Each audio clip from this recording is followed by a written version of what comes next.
Hey everybody, my name is Cameron, your curious occultist, and I'm here to help people discover their hidden power.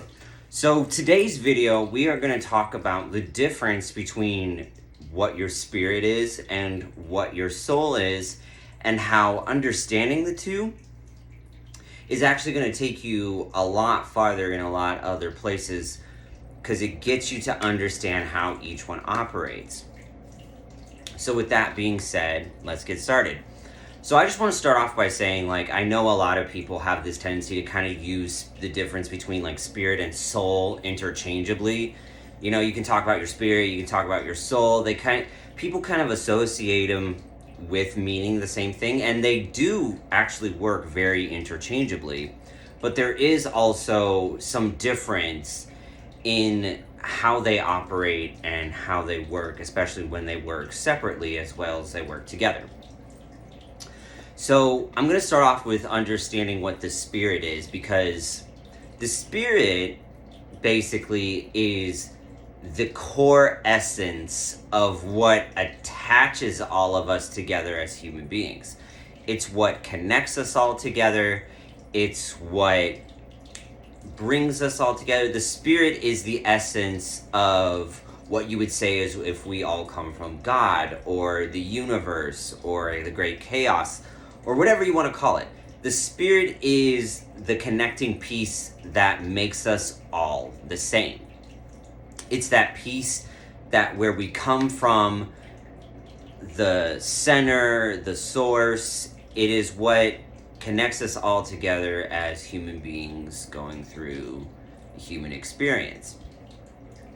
Now, the soul and the soul's differentiation in this is the soul is what houses the core of the spirit.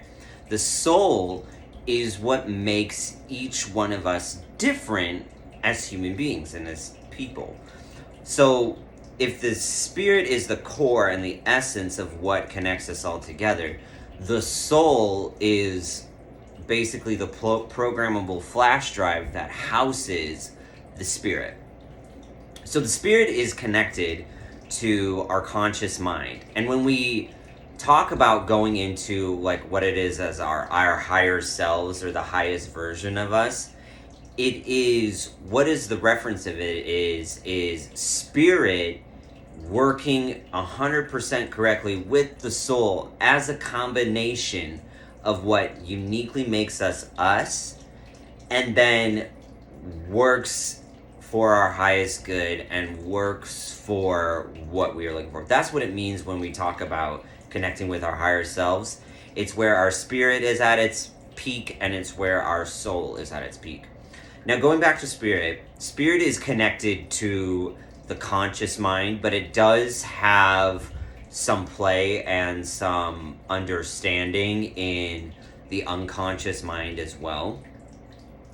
Whereas the soul connects to our conscious mind, our subconscious, and our unconscious mind. So the conscious mind is what we see in this reality here on Earth. It's the tangibility, it's our five senses: hearing, smelling, tasting, touching, and sight. It's what is in our reality. Our subconscious mind is the combination of our thoughts and emotions that we've inherited through our ancestry throughout time. And it's all of these combination of energetic fluences that also match with the uniqueness of the spirit. Then we have the unconscious mind, which is the gray area in between the subconscious and the conscious, where we do a lot of the sorting, processing. It's where we connect to our dream state, and in that way and in that realm, which connects us to the universe. So we have all of these aspects that make up the part of the soul, and how they work with the spirit is the spirit maintains its essence, its purity, and again, it's our connection to God, the universe, whatever you want to call it. That spirit uses the soul to download information so that way it doesn't harm the purity of what connects us all together.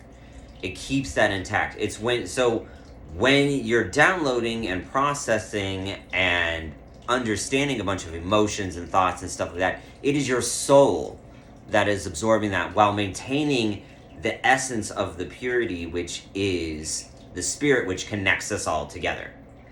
So your soul, again, is what kind of makes you different. It makes you your personality. It makes you your unique skill set. It's all of those things kind of needed to work on the earth realm, where your spirit is what connects us to the ether. It's basically just densified matter. And well, even spirit is even refined matter as well. So with the spirit too, spirit also connects to our intuition. So spirit and the intuition, what that is it's basically our knowing, our feeling, our belief in what we can't necessarily see in this reality. So it's not visible to the five senses. It's not something we can touch. It's not something we can necessarily see with our visual eyes. We can see with our third eye, but that's a whole other conversation. And it's not something we can tangibly touch or hear, but it's that connection and that feeling and that knowing that this is an energy that I can just feel it, I just know it, and it ends up manifesting and being true. And that's like, all right, that's my intuition. Now, everybody has intuition, which is, again, why people have the spirit, is to get them to kind of lead and navigate where they're going, which is, again, the spirit is the truest part of ourselves. That's what connects us to the source. That's what connects us to God. That's what connects us to the universe. It's what makes us all the same. What makes us different, again, is the soul. The soul is where we download and program thoughts, emotions, information, and then sort it out between the three minds, like I said: conscious, subconscious, and unconscious mind. Now, you can inherit, like I was talking about, like through ancestry. So like when we're in the womb, we are also inheriting, as a part of our soul, our parents' past trauma, our grandparents' past trauma. We inherit all of that. And we also, that's kind of what the soul's journey and purpose is on earth with the spirit, is to be like, okay, I understand how spirit connects me to everybody and it makes us all the same, but my soul's journey is what makes me different.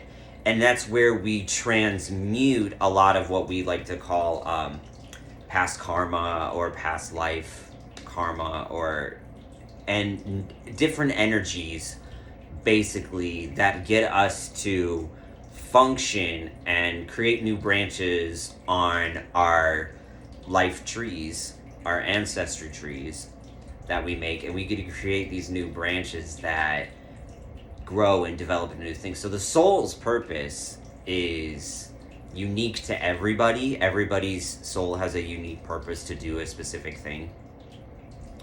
And whether you believe that's predestined or you have chance, again, you have both. You have you have choices, you have change, there's a little bit of predestiny in there, but with the combination of all of these things, your soul's purpose is kind of what leads the spirit. It's the car that the spirit drives in. And when you work with these two together, understanding, again, kind of how I explained the differences, where our spirit connects us to our intuition and is the core essence of who that makes us up, but our soul is what makes us different, makes us unique, and again is basically the driving vehicle or the house that gets us to move in certain directions. Once you understand the differentiation between those two, you can actually bring them together and work in a way that gets you more of what you're looking for and helps you find your hidden power. So a good example of this is, like, I got handed the unique skill set with my soul of art skills, like I said, creativity, a lot of, like I said, a lot of different talents, just quick wit, cleverness, humor, and those are the unique things that I inherited as part of my soul. Now, the spirit, which is my core essence of it, is meant to also be a healer. So, my spirit is a healer, but my soul is able to have all of these other different things through art, humor, and creativity. So using that in combination, I'm like, okay, if my spirit is a healer and it comes from how I connect people by healing them, I can use humor as part of my soul to heal people's spirit and creates a balance. I can use my art and creativity, which is part of my soul, to get to somebody's spirit to make them feel a certain way just by looking at my art. This is where good examples of how they can work in tandem to get you some desired results. So if anybody really likes this and resonates with this, like, share, subscribe. It really helps out my channel. And I hope you guys use the differentiation and understanding of spirit and soul to work in your magic or whatever practice you are doing, and see what kind of results it gets you. Separate them, but then combine them and work with them in tandem and understand the differentiation of both. So that way, again, you can work with them separately, but you can also work with them together. All right, everybody, have a good one, and I'll talk to you later.